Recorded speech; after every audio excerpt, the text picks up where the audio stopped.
Rat life എന്ന് പറഞ്ഞിട്ടൊരു concept കേട്ടണോ? അതായത് നമ്മൾ ഈ എലിനെ പിടിക്കാൻ വേണ്ടിയിട്ട് കെണിയിൽ എന്തെങ്കിലുമൊക്കെ വെച്ചിട്ട് അപ്പോ അല്ലെങ്കിൽ കപ്പയോ അങ്ങനെ എന്തെങ്കിലുമൊക്കെ കുടുക്കിയിട്ട് നമ്മൾ കെണി വെക്കും.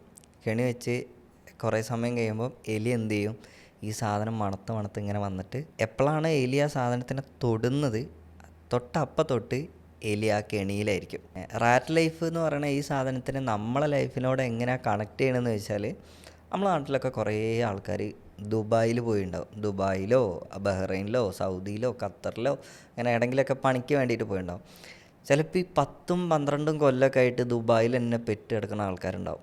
ഐ മീൻ കുറേ കാലമായിട്ട് അവിടെ തന്നെ ഇങ്ങനെ ജോലിക്ക് നിന്നിട്ട് ഓരോട് നമ്മൾ വെറുതെ ചോദിച്ചു നോക്കുക, നിങ്ങൾ ദുബായിക്ക് വരാനുണ്ടായ കാരണം എന്തായിന് എന്നൊക്കെ ചോദിച്ചാൽ ഒരു ചിലപ്പോൾ പറയും, എനിക്ക് കുറച്ച് കട ഉണ്ടായിരുന്നു, ഒരു ഇത്ര ലക്ഷം റുപ്യ കട ഉണ്ടായിരുന്നു, അല്ലെങ്കിൽ വീടുണ്ടാക്കാനുണ്ടായിരുന്നു, അല്ലെങ്കിൽ പെങ്ങളെ കെട്ടിച്ച് പറഞ്ഞേക്കാനുണ്ടായിരുന്നു. ഞാൻ വരുമ്പോൾ ഞാൻ വിചാരിച്ചത് ഒരു 2 കൊല്ലം അല്ലെങ്കിൽ ഒരു 3 കൊല്ലം കൊണ്ട് ഈ കടമൊക്കെ ഒന്ന് തീർത്തിട്ട് അല്ലെങ്കിൽ പെങ്ങളൊക്കെ ഒന്ന് കെട്ടിച്ച് പറഞ്ഞിട്ട് അല്ലെങ്കിൽ ഒരു പുരപ്പണിയൊക്കെ ഒന്ന് കഴിഞ്ഞാൽ അന്ന് ഞാൻ എന്ത് ചെയ്യും, ബാഗൊക്കെ പാക്ക് ചെയ്ത് നാട്ടിൽ വരും. ഇതും വിചാരിച്ചിട്ടായിരിക്കും മിക്കവാറും ആൾക്കാർ എന്തായിട്ടുണ്ടാവുക, ഇങ്ങനെ വിദേശത്തെ എവിടെയെങ്കിലുമൊക്കെ പണിക്കൊക്കെ പോയിട്ടുണ്ടാവുക. പക്ഷേ എന്ത് സംഭവിക്കുന്നത് വെച്ചാൽ ഇവരവിടെ പോയതായിരിക്കും അവർക്ക് ഓർമ്മ ഉണ്ടാവുക. പിന്നെ നാട്ടിൽ വരുന്നു, അപ്പോഴത്തേക്ക് പൈസ തീരും, പിന്നെ അങ്ങോട്ട് തന്നെ പോവും. നാട്ടിൽ നിൽക്കാൻ കഴിയില്ല, പിന്നെ അങ്ങോട്ട് തന്നെ പോവും. ഇതിൻ്റെ ഇടയിൽ ഞാൻ എന്താവുകയാണ്, എനിക്കെന്താ സംഭവിക്കുന്നത്, അല്ലെങ്കിൽ ഞാനിനി എന്താ ചെയ്യേണ്ടത്, ഇതൊക്കെ എന്തെങ്കിലും മാറുമോ, ഞാനെന്തെങ്കിലും മാറേണ്ടതുണ്ടോ, ഇങ്ങനെ ഒന്ന് ആലോചിക്കാനുള്ള ഒരു ഗ്യാപ്പ് പോലും അതിൻ്റെ അകത്ത് കിട്ടില്ല. ചിലപ്പോൾ ഈ കഫ്റ്റീരിയയിലൊക്കെ പണി കിട്ടുന്ന ആൾക്കാരുണ്ട്. 12 മണിക്കൂർ 18 മണിക്കൂറൊക്കെ ആയിരിക്കും ഇവർക്ക് പണി ഉണ്ടാവുക. അതിൻ്റെ ഇടയിൽ എപ്പോഴെങ്കിലും വന്നൊന്ന് കിടന്നുറങ്ങാനുള്ള സമയം കിട്ടിയെങ്കിലായി.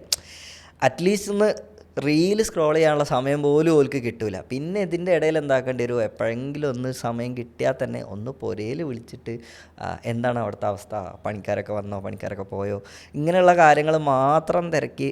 ശരിക്കും പറഞ്ഞാൽ ഇതിൻ്റെ ഉള്ളിൽ കിടന്ന് ഇങ്ങനെ കറങ്ങുമായിരിക്കും. ശരിക്കും എന്താ സംഭവിച്ചതെന്ന് വെച്ചാൽ, ഇങ്ങനെ ഈ എലിൻ്റെ ഇത് വെച്ചിട്ട് ആലോചിക്കുകയാണെങ്കിൽ നമുക്ക് കറക്റ്റ് മനസ്സിലാവും ഇവരെന്തിനു വേണ്ടിയിട്ടാണ് പോയത്.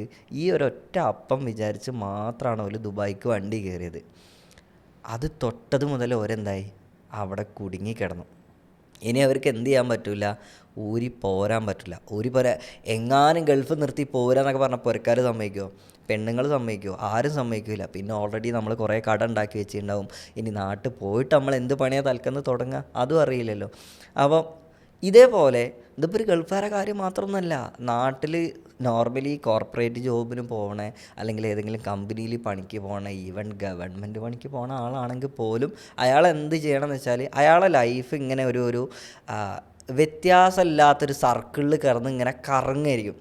അപ്പോൾ രാവിലെ എണീക്കുക, പാക്കാക്കുക, ഓഫീസ് പോവുക, ഓഫീസിൽ വരെ വൈകുന്നേരം വരെ അവിടെ ഇരിക്കുക, അങ്ങനെ നേരെ വീട്ടിൽ പോരുക. ഈ ഒരു സർക്കിളിൽ കിടന്ന് ഇങ്ങനെ കറങ്ങായിരിക്കും. എന്നും ഒരേ ബസ്സായിരിക്കും, ഒരേ ആൾക്കാരായിരിക്കും, ഒരേ കേസ് കെട്ടായിരിക്കും. എനിക്ക് അറിയാവുന്ന ഒരാളുണ്ട് കേട്ടോ. പുള്ളി കുറച്ച് ഭയങ്കര അംബീഷ്യസ് ആയിട്ടുള്ള ഒരാളാണ്. പുള്ളിക്ക് ഇതേപോലൊരു സീന് വന്ന സമയത്ത് പുള്ളി എന്ത് ചെയ്തു, ഇയാൾക്കൊരു സിറ്റുവേഷൻ വന്നു, ഒരു കല്യാണ പ്രശ്നം അങ്ങനെയൊക്കെ ഒരു സിറ്റുവേഷൻ വന്നപ്പോൾ ഇയാൾ എന്ത് ചെയ്തെന്ന് വെച്ചാൽ, ഇയാൾക്കൊരു പണി വേണം, ഗവൺമെൻറ് ജോബുള്ള ആൾക്ക് ഞങ്ങൾ മോളെ കെട്ടിച്ചു കൊടുക്കുമെന്ന് പറഞ്ഞു. ഇയാൾ എന്ത് ചെയ്തെന്ന് വെച്ചാൽ അതിന് വേണ്ടി മാത്രമായിട്ട് എക്സാം എഴുതി, അത്യാവശ്യം തലയുള്ള ഒരാളാട്ടോ. അപ്പോൾ അതിന് വേണ്ടി മാത്രമായിട്ട് ഇയാളൊരു എക്സാം എഴുതി അയാൾ ഗവൺമെൻറ് ജോബ് വാങ്ങി, എന്തോ ക്ലർക്കിൻ്റെ പണി അങ്ങനെ എന്തോ ആണ്.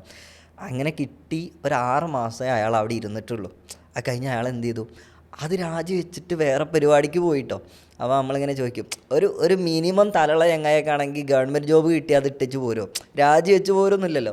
അപ്പോൾ നമ്മളിങ്ങനെ ചോദിച്ചപ്പോൾ പുള്ളി പറഞ്ഞു, ഞാൻ അവിടെ പോയി ഇരുന്നപ്പോൾ എനിക്ക് കിട്ടിയ സാധനം എന്താണെന്ന് വെച്ചാൽ, ഒരു അബ്ദുറഹ്മാൻ്റെ ആധാർ കാർഡ് തിരുത്തണം, ഇതാണ് എൻ്റെ പരിപാടി. നാളെ വരാനുള്ള അബ്ദുറഹ്മാൻ മാറിയിട്ട് വേറൊരുത്തനാവും, മുരളി മാറിയിട്ട് വേറൊരാളാവും, സൗദാമിനിയാവും. ഇത് മാത്രമേ എനിക്ക് ചെയ്യാനുള്ളൂ, പുതിയ സാധനമൊന്നും ചെയ്യാനില്ല. എല്ലാ ദിവസവും ഈ ആധാർ കാർഡ് ഇങ്ങനെ മാറ്റിക്കൊണ്ടിരിക്കുക. എവിടെ ഇരുന്ന അതേ ചെയർമേൽ, അത് പൊട്ടുന്നവരെ അവിടെ തന്നെ ഇരിക്കണം, അതേ ബെഞ്ച്, അതേ ഫാൻ, അതേ ഓഫീസ്, പുറത്തേക്ക് പോകാനില്ല, പുറത്തേക്ക് എങ്ങോട്ടേക്ക് ചിന്തിക്കാനുള്ള സമയം പോലും എനിക്ക് കിട്ടാനില്ല. അപ്പോൾ എനിക്ക് തോന്നി എൻ്റെ ലൈഫ് ഇതിൻ്റെ ഉള്ളിൽ കിടന്ന് തീർന്നു പോകുമെന്ന് തോന്നി. അന്ന് ഞാൻ ഈ പണി രാജിവെച്ച്, എൻ്റെ മൂപ്പരിപ്പോൾ വലിയ ബിസിനസ്മാനൊക്കെയാണ്. അപ്പോൾ ഞാൻ പറഞ്ഞു വരുന്നത്, റാറ്റ് ലൈഫ് എന്ന് പറഞ്ഞിട്ടൊരു സാധനമുണ്ട്. ഞാനീ പറയണത് ആരെയോ പറ്റിയല്ല, വേറെ ആരോ പറ്റിയല്ല പറയണത്, നിങ്ങളെക്കുറിച്ചാണ് പറയണത്, എന്നെക്കുറിച്ചാണ് പറയണത്. നമുക്കൊരു സ്വഭാവമുണ്ട്, പൊതുവേ വലിയ കഥകളൊക്കെ കേൾക്കുമ്പോൾ നമ്മൾ ഈ സാധനം വേറെ ആളെ തലയിൽ വെച്ച് ആലോചിക്കും. നമ്മളിപ്പോൾ ഒരു ഭീകരനായ ക്രൂരനായ മനുഷ്യൻ അധപ്പതിച്ച് പോയൊരു കഥയൊക്കെ കേൾക്കാമെന്ന് വിചാരിക്കാം. നമ്മളിത് കേൾക്കുമ്പോൾ നമ്മളിങ്ങനെ വിചാരിക്കും, മറ്റേ ചങ്ങായില്ലേ, നമ്മളെ പരിചയത്തിലുള്ള നമ്മളെ കമ്പനിക്കാരൻ ആ ചങ്ങായി, ഓൻ ഇതേപോലത്തെ ഒരു ചങ്ങായി, ലാസ്റ്റ് കണ്ട ഓൻ അങ്ങനെ ആയത്.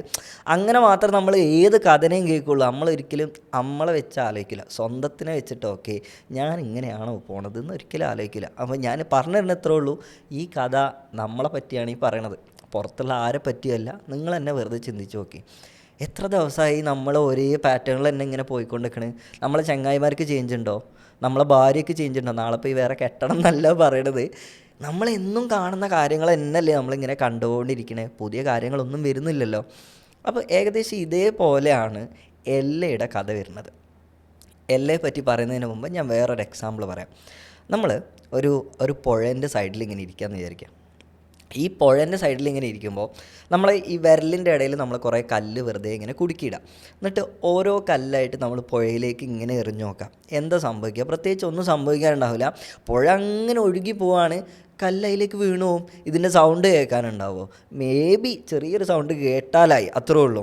ഇത് വേറെ എന്തെങ്കിലും ചലനം ഈ പുഴയിലുണ്ടാക്കുമോ? പ്രത്യേകിച്ച് ഒന്നും ഉണ്ടാക്കുമൊന്നുമില്ല. പക്ഷെ നിങ്ങളൊന്ന് ആലോചിച്ച് നോക്കി, ഒരു ഒരു ഒരു ഒരു തടാകം അല്ലെങ്കിൽ ഒരു ബക്കറ്റിലെ വെള്ളം അല്ലെങ്കിൽ ഒരു ചെമ്പിലൊക്കെ വെച്ചിട്ടുള്ള വെള്ളം അതിങ്ങനെ നിശ്ചലമായിട്ട് കിടക്കുകയാണ്. പ്രത്യേകിച്ച് അനക്കമൊന്നും ഇല്ലല്ലോ അതിന്. അതിലേക്ക് നമ്മളൊരു കല്ലിട്ട് കഴിഞ്ഞാൽ അതുവരെ ആ വെള്ളം എങ്ങനെയാണോ നിന്നത് അതേ നിലക്ക് അതിന് തുടരാൻ പറ്റില്ല. എന്ത് സംഭവിക്കും? കല്ല് എവിടെയാണോ വീണത് അവിടം തൊട്ട് ഒരോളം ഉണ്ടാവാൻ തുടങ്ങും അല്ലേ? ഒരു റൗണ്ട് ഉണ്ടായിട്ട് അത് അതിൻ്റെ ഏറ്റവും, അപ്പോൾ തടാകമാണെന്ന് വിചാരിക്കുക, അതിൻ്റെ തീരത്ത് വരെ ആ സാധനം ഇങ്ങനെ അലയടിച്ച് വരും. അതിന് മുമ്പ് എങ്ങനെയായിരുന്നു അതുണ്ടായത്? അതിൽ നിന്നൊരു മാറ്റം വരാതെ അതിന് നിൽക്കാനേ പറ്റില്ല. കാരണം അത്ര കാലം അതെങ്ങനെയായിരുന്നു? നിശ്ചലമായിട്ട് നിൽക്കുകയാണ്.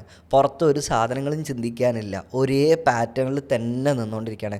നേരെ മറിച്ച് മറ്റേ നദിയുടെ ഒരു ഇതിലേക്ക്, ഒരു പുഴ വക്കത്ത് നല്ല കുത്തിയൊലിച്ച് വരുന്നൊരു പുഴയാണ്, ആ പുഴയിലേക്ക് നമ്മളൊരു കല്ലിട്ട് കഴിഞ്ഞാൽ പ്രത്യേകിച്ച് മാറ്റമൊന്നും ഉണ്ടാവില്ല. എന്നതുപോലെ നമ്മുടെ ലൈഫിലേക്ക് ചിലപ്പോൾ ചില ആൾക്കാർ കയറി വരും. നമ്മളെ ലൈഫ് അതുവരെ ഒരേ പാറ്റേണിൽ ഇങ്ങനെ പോയിക്കൊണ്ടിരിക്കുകയായിരിക്കും. ഒരേ ചായപ്പിടിയ, ഒരേ ഫ്രണ്ട്സ്, ഒരേ വൈബ്, ഒരേ ട്രിപ്പ്, ഇങ്ങനെയൊക്കെ ആയിരിക്കും. പക്ഷെ അന്ന് തൊട്ട് നമ്മളെ ലൈഫ് കംപ്ലീറ്റ്ലി മാറാൻ തുടങ്ങും. അതായത് അന്ന് വരെ നമ്മൾ എങ്ങനെയായിരുന്നു നിന്നത് അതേപോലെ നമുക്ക് നാളെ തൊട്ട് നിൽക്കാൻ പറ്റാതെയാവും. നമ്മളെ ലൈഫിലെ പല സാധനങ്ങളും പോയി തുടങ്ങും. ചിലപ്പോൾ നമ്മൾ അത്രയും ദിവസമുള്ള നമ്മളെ കമ്പനിക്കാരൊക്കെ നമ്മളെ വിട്ടു പോകാൻ തുടങ്ങും. അതേപോലെ നമ്മളെ ജോബ് ചിലപ്പോൾ നമുക്ക് നഷ്ടപ്പെട്ടെന്ന് വരും. ഉറക്കം പോലും ചിലപ്പോൾ നഷ്ടപ്പെട്ടെന്ന് വരും. ഒരൊറ്റ ആളെ കൊണ്ടായിരിക്കും ഈ കണ്ട കാര്യങ്ങൾ മൊത്തം ഉണ്ടാവുക. ഞാൻ ഈ പറയുന്ന കാര്യങ്ങളൊക്കെ നിങ്ങൾക്ക് എവിടെയെങ്കിലും റിലേറ്റ് ചെയ്യാൻ പറ്റുന്നുണ്ടെങ്കിൽ എല്ലയുടെ ബാക്കി കഥ നമുക്ക് അടുത്തതിൽ കേൾക്കാം.